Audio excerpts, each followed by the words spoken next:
Manuel, un millón de gracias por estar con nosotros. Explícanos a qué se debe esta decisión del presidente del gobierno español, Pedro Sánchez, de no permitir que la aviación militar de Estados Unidos use la base de Morón y la Marina de Guerra y la aviación naval estadounidense no usen la importantísima base naval de Rota en España. Bueno, ¿Qué hay detrás de esto?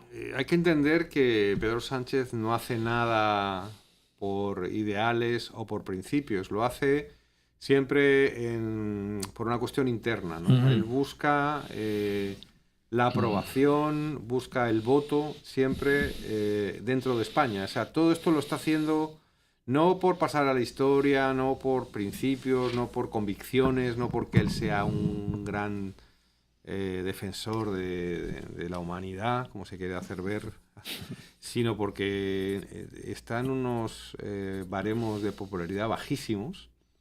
Es más, si se celebraran elecciones ahora mismo en España, él perdería estrepitosamente.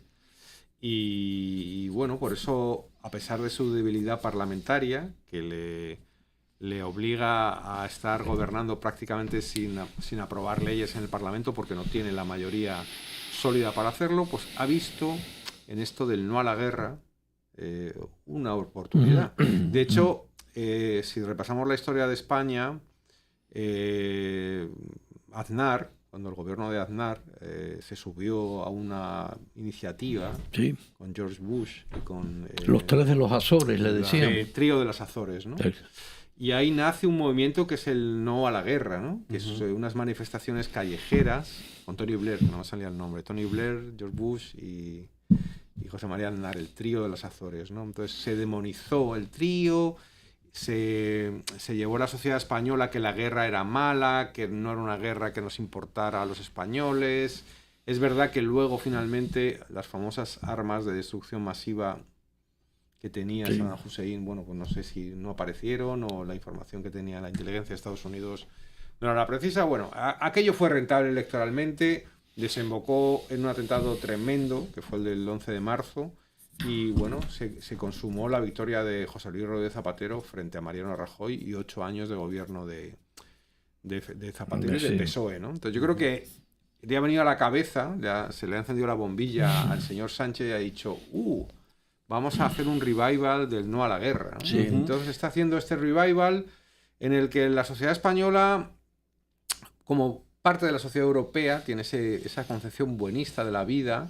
Es una sociedad también muy antisemita, hay que decirlo, muy anti-Israel, por una herencia franquista. Es curioso porque ahora gobiernan los socialistas, pero el antisemitismo no ha cambiado. Viene de la época de Franco, que estaba en el eje de los nazis. O sea, Franco y Hitler eran amigos. Entonces, Franco siempre hablaba de la conspiración judío-masónica comunista, ¿no? Mezclaba judíos, masones y comunistas.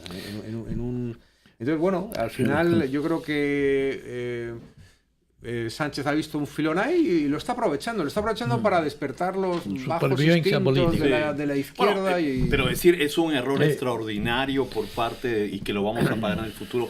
¿Tú no crees que va a tener consecuencias por parte de los Estados Unidos para España de una u otra manera? Pues sí, sí los va a tener porque ya Trump lo ha avisado. Tampoco es la primera vez que le hacemos un feo a los Estados Unidos, los españoles. Lo hizo Rodríguez Zapatero, sacó las tropas de Irak inmediatamente. El siguiente paso de la historia que he contado yo es que cuando él llega al poder saca las tropas de Irak y es más, en el desfile nacional del Día de las Fuerzas Armadas Españolas, al paso de los americanos, de los soldados americanos, él no se levanta y hace el feo de no levantarse y hace ese feo a los Estados Unidos. Hay una anécdota muy buena que me viene a la cabeza porque siendo José Bono el ministro de Defensa de España, alguien le pide que intente hablar con Rumsfeld y que intente arreglar este desastre de situación entre España y Estados Unidos. ¿Y a quién llama José Bono? Llama a Julio Iglesias. Eso lo ha contado Julio Iglesias en la entrevista. Sí, Julio Iglesias hace una llamada a la Casa Blanca y gracias a la mediación del hoy perseguido Julio Iglesias, también por la izquierda radical española, hace esa llamada a Rumsfeld, que le conocía, y entonces José Bono, ministro de Defensa, va a la Casa Blanca y dice, señores, no nos tomen en cuenta la falta de respeto de Zapatero. España es un país también muy antiamericano, tradicionalmente. Hay una especie de odio a los americanos también, procedente de la época de Franco. También Franco, dentro del franquismo había un gran movimiento antiamericano. Y son cosas que venden en la sociedad, ser antiamericano, anti-yanqui, la paz, no sé qué. Y luego está esa doble vara de medir, en la que los muertos de Gaza parece que importan mucho, pero los muertos de Irán parece que no importan nada, ¿no? Esa es una grandísima contradicción de la izquierda española, yo diría casi europea, que está muy preocupada por lo que pasa en Gaza, pero parece que no está nada preocupada por lo que pasa en Irán, ¿no? De 7.000 a 30.000 muertos en las recientes manifestaciones en Irán, que fueron brutalmente reprimidas por la dictadura de los ayatolás. Oye, mencionaste las elecciones. Se está hablando aquí en Estados Unidos, sobre todo en Washington, ha llegado a mis oídos una versión de que es poco lo que puede hacer un gobierno de Estados Unidos para favorecer u oponerse a un candidato o a un partido político en España, pero que definitivamente el secretario de Estado Marco Rubio y el presidente Trump, porque lo ha convencido así, el secretario de Estado favorecerían una candidatura de la presidenta de la comunidad autónoma de Madrid, Isabel Díaz Ayuso, pero eso tendría que ser si el señor Núñez Feijóo se retira. ¿Es posible? Eso yo creo que es política ficción totalmente. Política porque además, las últimas elecciones, que no ganó Pedro Sánchez, hay que recordarlo, las ganó Feijóo, pero la aritmética parlamentaria, el sistema parlamentario español no le permitió gobernar. La suma el PSOE consiguió una suma artificial para ganar la presidencia. No ganó las elecciones, pero el PP no consiguió los números porque la campaña del PSOE, de Sánchez, se basó en el miedo a la ultraderecha, en el miedo a Vox. Porque para gobernar el PP tiene que pasar por Vox. Y Donald Trump está en el imaginario, bueno, y creo que pudiera ser digamos que su hermano político español pudiera ser Vox, ¿no? Las políticas, Vox es el partido que más descaradamente apoya a Trump en España, o diría el único partido. Pero y tienen divisiones ahora. Entonces, estar contra Vox, Trump, ¿no? le viene. Sí, ahora sí que te cuento eso. O sea, estar contra Trump es un filón. Lo decía, entra dentro de la misma estrategia de antes de no a la guerra, ¿no? Es decir, que si Trump me odia, es bueno para un votante de centro izquierda español. Eso va a movilizar, con lo cual ese movimiento que cuentas, que me parece muy complicado porque, como decías, habría que pasar por el Partido Popular, Feijóo tendría que renunciar, bueno, lo veo muy complicado a corto plazo, quizás a largo plazo, en una elección de dentro de 4 años, 6 años, pudiera ser. Entonces, todo esto es gasolina para Sánchez. Es más, hoy escuchaba la cadena COPE, que es una radio de la Conferencia Episcopal Española, de la Iglesia Católica, un presentador, que hablaba que si las encuestas empiezan a darle un poquito de dato a Sánchez con este tema de la guerra, es capaz de disolver las Cortes e irse a elecciones, porque quizás en un ambiente de guerra, en un ambiente de crispación, de enfrentamiento con Trump, tensión diplomática, de tensión, eso como que le va a dar un poderío. ¿Y dónde dejamos la economía? En todo caso, o sea, ¿de qué manera, por ejemplo, el periodismo español puede decir, bueno, estamos viviendo una crisis económica, estamos hablando de que Trump nos dice que somos los perdedores de Europa, estamos hablando que nos dicen que no tenemos una colaboración con la OTAN? ¿Dónde queda esa parte y el prestigio que puede decir cualquier español como cualquier europeo, que somos los últimos, sin ofender, los últimos de Europa? Mira, las encuestas están así. O sea, a día de hoy, si mañana hubiera una elección, la suma de Partido Popular y Vox ganaría sobrepasadísimamente. En cuanto a la economía, ¿qué pasa? Que hay que entender, estamos en Estados Unidos y lo contaba Banderas una vez en una entrevista, Antonio Banderas, que ha vivido español, en ambos países. Y él decía, hay una encuesta en Andalucía, que es su tierra, él es malagueño, que dice que la mayoría de los jóvenes andaluces quieren ser funcionarios. ¿Qué quieren ser los americanos? emprendedores. Entonces, España está en un entorno, la gente se acostumbra, vive con un sueldito, pero luego venden eso de tomar la cervecita en una terraza.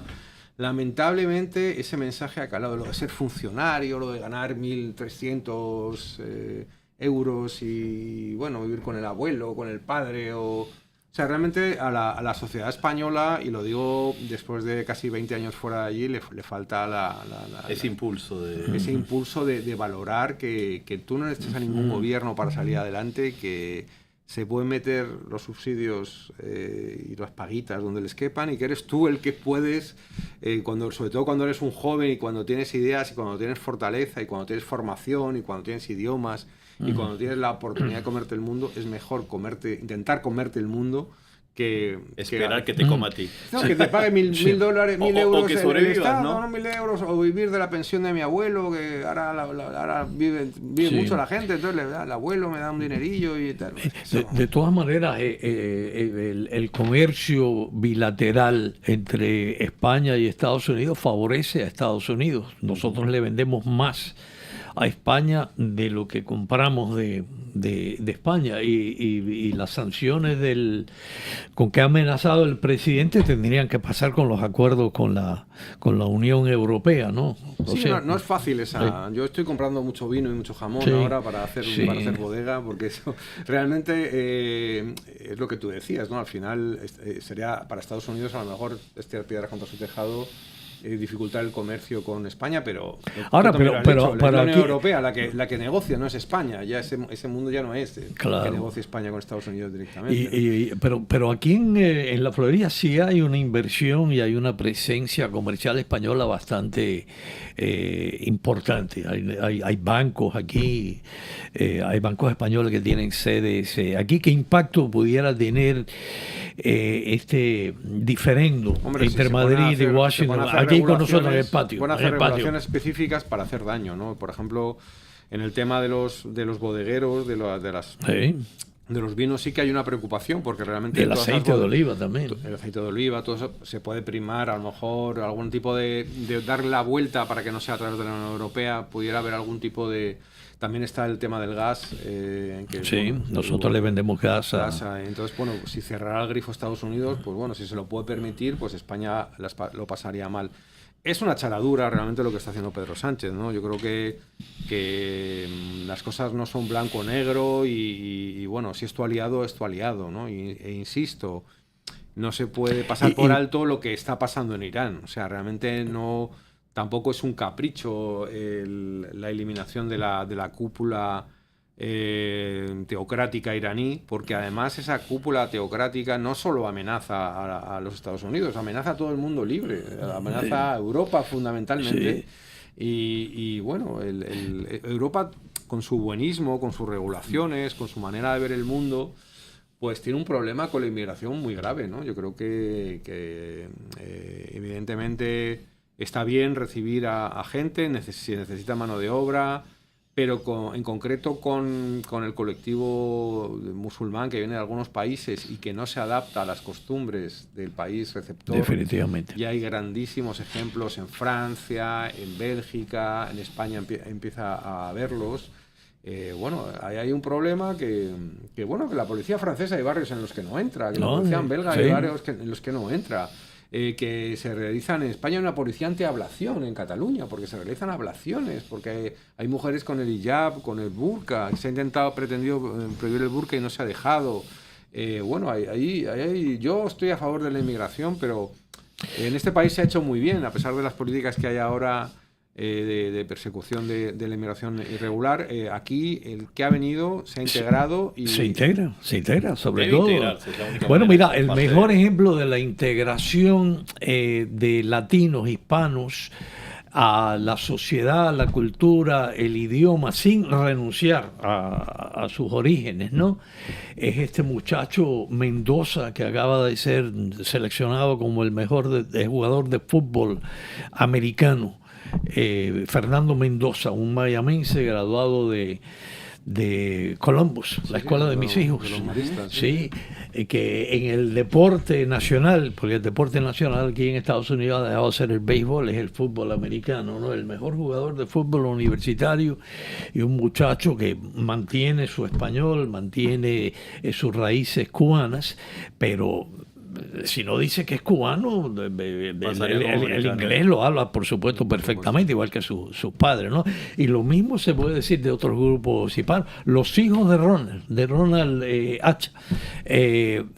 Hablan el inglés perfectamente. Sí, y las conversaciones son idénticas, y mis hijos también, que son mayores a lo de Ronald, idénticas a lo de un muchachito que los tatarabuelos llegaron por el Mayflower. Es increíble, ¿no? Mis hijos también. Tus hijos hablan, o sea, porque es su lengua, y entre ellos hablan. No, es una cultura occidental la nuestra. Claro. O sea, solo hablan español cuando están conmigo, realmente, ¿no? Porque... Manuel, y algo que me gustaría preguntarte, cuando se trata de lo que significa España, piensa en el retiro. ¿Tú pensarías, de todas maneras, en el retiro de regresar a España? Tú tienes mucho tiempo acá, eres un periodista reconocido acá en el sur de la Florida, en los Estados Unidos. Y en España. Y en España también. ¿Reconocerías que hay una gran posibilidad de ir a los Estados Unidos, con la pensión de los Estados Unidos, a retirarse en España? Bueno, hombre, la verdad es que este país es muy caro también. Sobre todo cuando uno produce. Pero por seguridad, por todo lo demás, ¿qué significa eso? ¿Lo ves bastante Yo factible? lo veo factible. Muchos cubanos me lo preguntan. Con la ley de Nieto.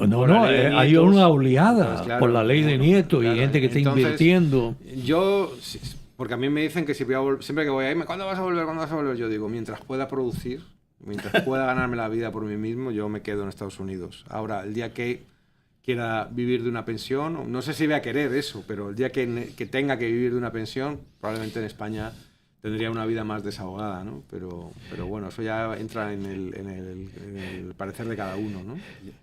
Sí, porque mucha gente lo que dice a veces es, vendo mi propiedad acá en los Estados Unidos, compro una propiedad allá. Pero he visto casos, no quiero decir nombres, pero hay mucha gente que hizo ese gran paso de ir allá y al final, con la crisis económica y los gastos, no han podido sobrellevar. Entonces compraron una cosa, pero la rentan y luego viven un cuarto. O sea que al final es lo mismo que di por verte, como dicen, ¿no? A veces sí, bueno, tienes que planificar. Si te organizas, yo creo que... Porque, por ejemplo, en España no necesitas el carro. Aquí vives en carro, es posible. En España tienes sanidad gratuita. Yo creo que hay cosas que si lo organizas bien, puede estar bien. Pero claro, estamos hablando de esa frontera, es la de ya que te dedicas a la vida contemplativa, ¿no? Entonces, ese tiene que gustar a uno. ¿Tú te irías a vivir allá, Ricardo? Mira, si pudiera, yo viviría yo conozco algo de España, ¿no? Y de todo lo que conozco de España, todo me ha gustado, por supuesto, pero tengo un lugar predilecto, que es el puerto de Santa María. A mí me encantaría vivir en el puerto de Santa María, que estoy absolutamente seguro, no lo puedo probar, pero me lo dicen los genes, que de ahí salieron mis antepasados. Bueno, ¿dónde te retirarías tú, Manuel? Y a mí me gusta el sur también, sí. O sea, ¿no? Creo que seríamos Cádiz, vecinos, es una maravilla. Yo este verano estuve en una zona que se llama Roche, que pertenece a Conil de la Frontera, que no está... Sí. De hecho, el aeropuerto es el de Jerez de la Frontera y es una zona muy agradable. Y sobre todo... Jerez de la Frontera es una maravilla. Bueno, yo cuando iba a España no han dejado de decirme Moro, así que no me trataron tan bien. Yo creo que por ahí me confundieron. Bueno, claro, es que sí, mi fisonomía, por mi familia. Pero de todas maneras, disfruté estar en Madrid y Barcelona. Creo que fue una de esas estupendas vacaciones. Sí. ¿En qué proyecto estás? Sabemos que tú estuviste en varios proyectos importantes, que Canela News estaba yéndoles muy bien, pero tú sabes cómo está el mercado ahora. Pues mira, ahora estoy trabajando en 2 proyectos. Uno con Fuente Latina, que es una non-profit que se dedica a informar sobre el conflicto de Medio Oriente, informar sobre el antisemitismo, etcétera. Y estoy haciendo con ellos un programa en la mañana que se llama Fuente Latina al Día, en el que hablamos de esos temas. Hablamos mucho de la guerra, mucho de las mujeres iraníes, hablamos de Venezuela, de Cuba, de un poco de esa relación que parece lejano, pero no es tan lejano. No. Todo está interrelacionado. Y en las tardes estoy con otro medio que se llama República, que es un medio originalmente de Guatemala, que está lanzando su versión de Estados Unidos, y estamos produciendo un programa que se llama República al Día, con Maite Luna presentando. y también tocamos temas de actualidad que le interesan a los hispanos. Así que bueno, paso el día entretenido, el mundo del streaming es lo que... No, es el mundo de lo que justamente ahora es. Producimos de otra manera que producíamos hace años, pero bueno, la verdad es que contento y me va bastante bien. Así que... Oye, ¿qué te parece que tenemos un embajador en Madrid, de aquí, de Miami, el empresario Benjamín León, que se acaba de reunir el nuevo embajador de Estados Unidos con Margarita Robles, la ministra de Defensa? Según me dicen, según he leído, fue una reunión muy amable, no se esperaba que fuera de una forma distinta. Él es un caballero, ella es una dama. Otra de las cosas que se mencionan aquí, y a lo mejor es un rumor totalmente despistado, es que verdaderamente Margarita Robles no está de acuerdo con la política de Pedro Sánchez. Es que hay una frase ahí, ¿Sí? le dijo, yo estoy con Trump. O sea, en España le llamamos mudo, esa parte que entran los cámaras y graban mientras se saludan. Que en realidad no son declaraciones, es que hablan entre ellos, ¿verdad? Pero se mete el sonido. Ella tiene muy buena relación con los militares americanos. En ese mudo, en esa grabación muda, ella le dice, no, pero es que lo de ayer, si yo estoy con Donald Trump. Entonces luego ella ha dicho que no quería decir eso, pero me lo creo, ¿no? Me lo creo porque Margarita Robles, a diferencia de Pedro Sánchez, es una persona, es jueza, tiene una gran trayectoria política. La verdad es que ella pertenece a un gobierno con Pedro Sánchez, dice mucho de ella, pero realmente la considero una persona más razonable que Pedro Sánchez. Ricardo, como siempre, el tiempo es tirano hasta el demasiado streaming. corto. Tiene que regresar. Tiene que regresar de todas maneras. Manuel Aguilera, estupendo periodista español, y por supuesto hasta nuestra próxima reunión aquí en El Análisis.